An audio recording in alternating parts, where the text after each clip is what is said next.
Today we're going dog sledding or mushing in Banff, Canada.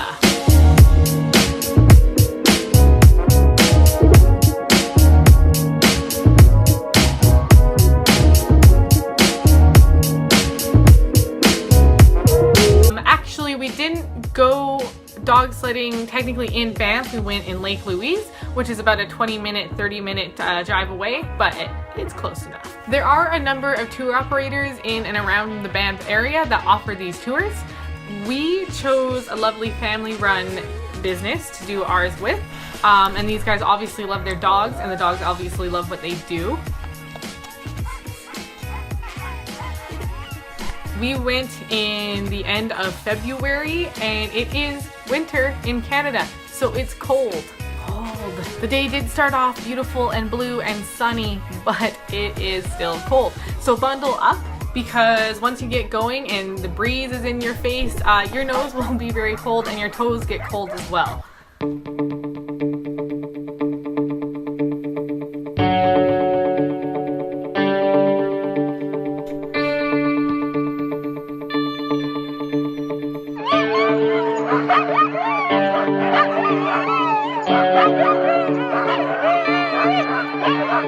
When we arrive, the teams are already there, getting ready to go. The dogs are getting divided into their teams and breakfast is served.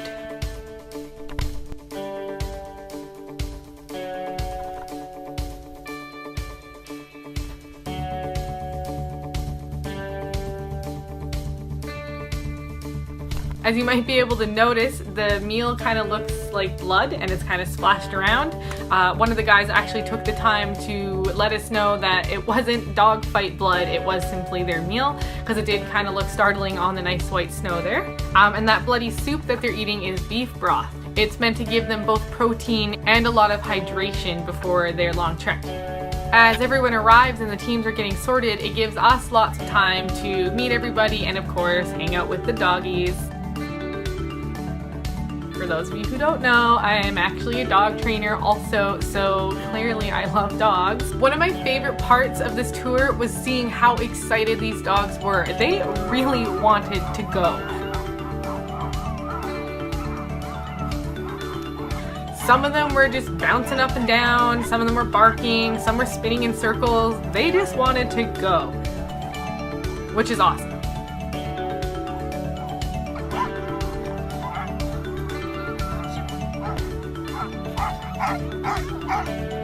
One of them, though, we noticed was kind of sitting off by himself. He was shy, didn't really care for the noise. This guy was named Batman, and he wasn't old or anything. He just didn't really care for sledding. So when we got there, one of the guides asked me to go cuddle him, and of course I did. And then she told us that after this year, he'll probably be retired already because they never actually force their dogs to do their runs. As soon as the dogs are getting older, or even if they're not getting older like Batman, and they're just not showing the excitement anymore, they are slowing down, they're just simply not enjoying running anymore, they get adopted out into loving homes, which is a great thing to hear. So once everyone and everything is ready to go, they give you a brief safety meeting. Then they point us to our sleds and load us in. You cannot, by the way, weigh more than 400 pounds between the two of you, because there are two of you sharing the sled. Any more than that and the dogs really struggle and you can actually hurt them. And then we're off.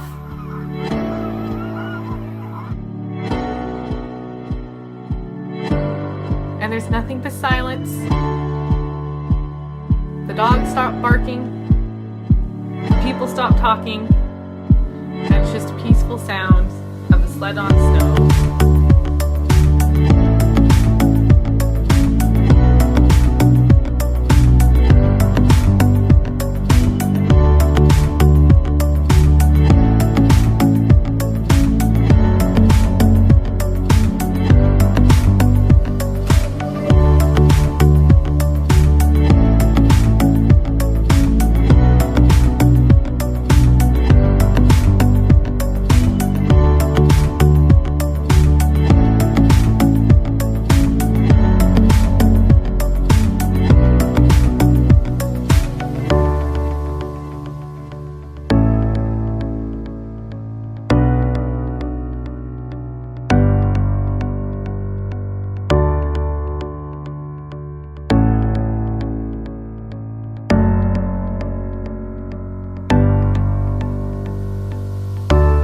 also get a chance to drive the team yourself, which was really cool. It's a really weird feeling.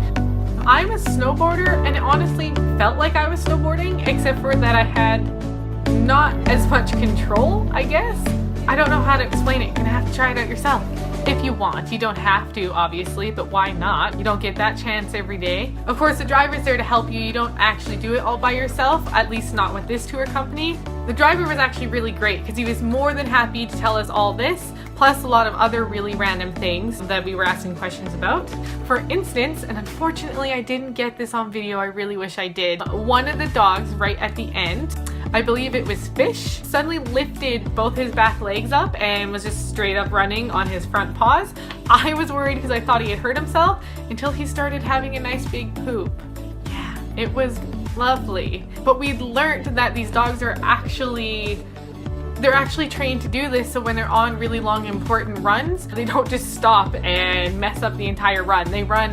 They poop on the run, which is pretty amazing. Our driver did tell us some dogs are better at this than others. Oh, and at the end, they let you throw the dogs big chunks of frozen meat as a thank you, because they deserve a thank you.